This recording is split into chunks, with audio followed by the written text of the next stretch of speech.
I will show you the science of actually how the cells work, and you will have more knowledge than most doctors in the world today because they still believe in the genes.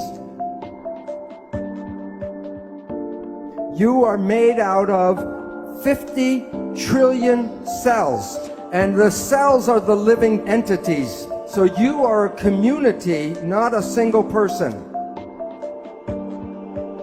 Every cell in your body has minus voltage on the inside and positive voltage on the outside. Every live cell is a battery. Every cell has about 1.4 volts. 50 trillion cells in the body times 1.4 volts is 700 trillion volts of electricity in your body right now. And with training and meditation, you can focus this energy called chi, and you can use that energy for healing. So while you see yourself as a physical entity, the new physics, you are energy waves interacting with each other right now. All animals and all plants communicate with vibration. The gazelle doesn't have to go up to the lion and say, "Are you my friend?" Because at the distance, the energy could be felt and the gazelle will not go there because of bad vibes. If we, when we were young, were taught to be sensitive to the vibrations, we would not find ourselves in bad relationships and bad places. But we are usually told not to go by our feelings, but to listen to what people have to say. Language was designed to hide feelings. The point is, all organisms communicate by vibrations and know if they're in a good place or a bad place by reading the vibrations. We humans have that ability but are not trained to use that ability. When we see people, like if I look at the audience or you see us, we see people as physical particles and machines. But that's an illusion, because what we are interacting waves.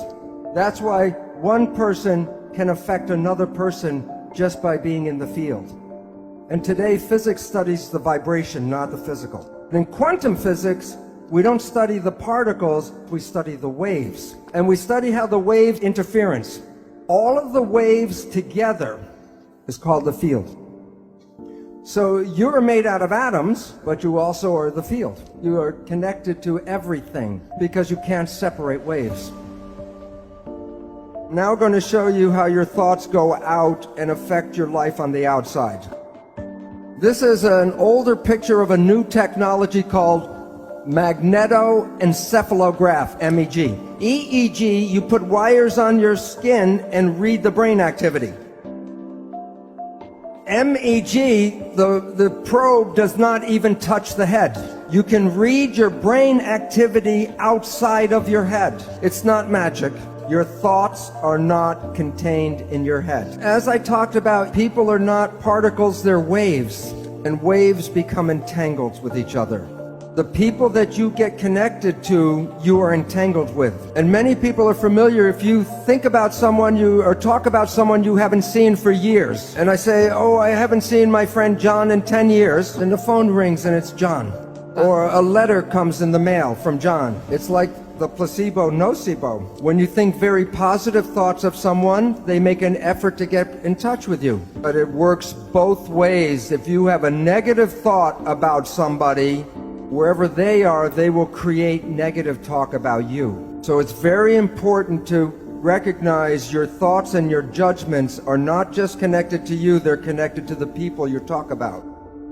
So people know that if you hit the right frequency, you can cause a crystal goblet to explode. It's called harmonic resonance or constructive interference. You are like a tuning fork with your brain, and you're broadcasting frequencies of your thoughts. Which goblet is going to respond to your thoughts? The one that is harmonically resonant with your thoughts. If you live in fear, you're not going to activate the Dalai Lama, but you may get Scarface to show up.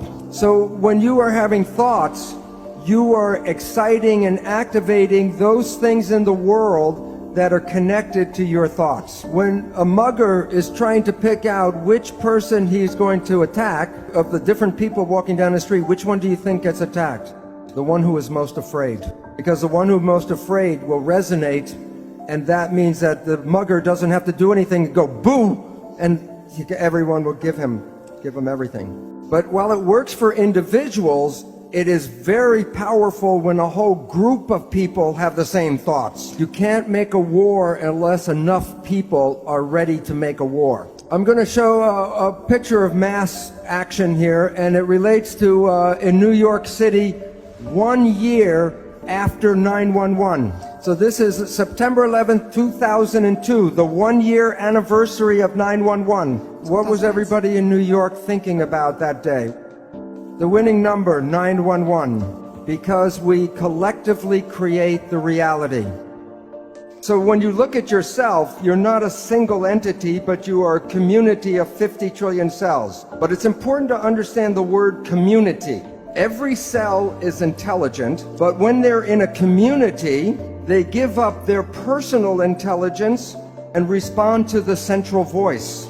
So that the community represents a thing, one thing called an organism. And in that community, that a cell must follow what the central voice is. And if the central voice says to die, the cells will die.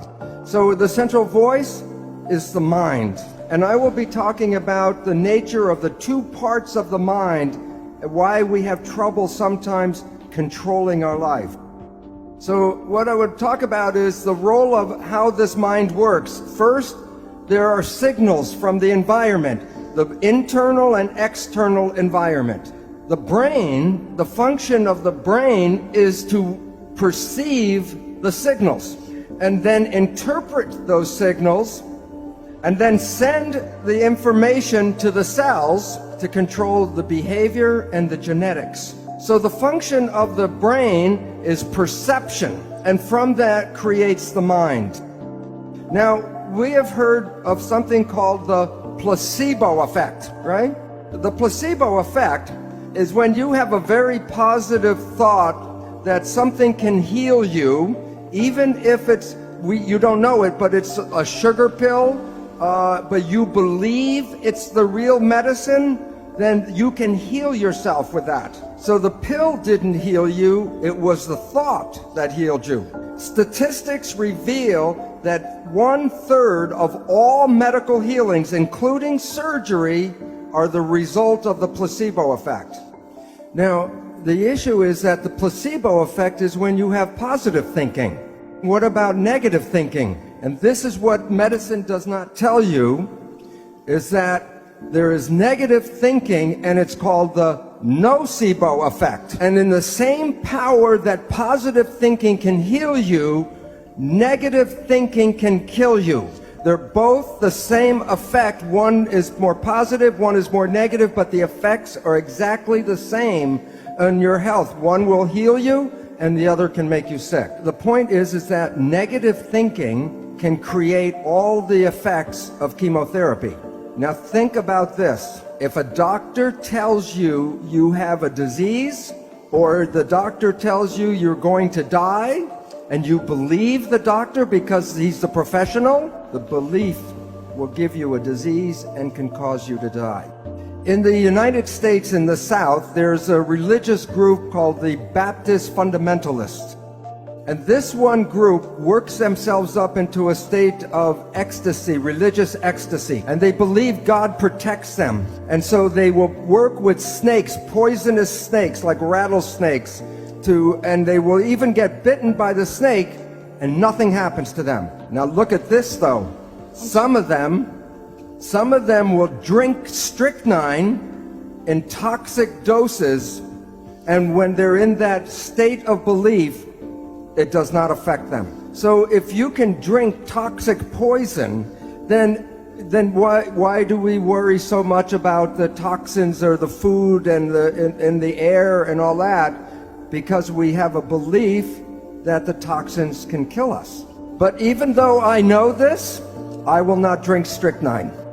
And why?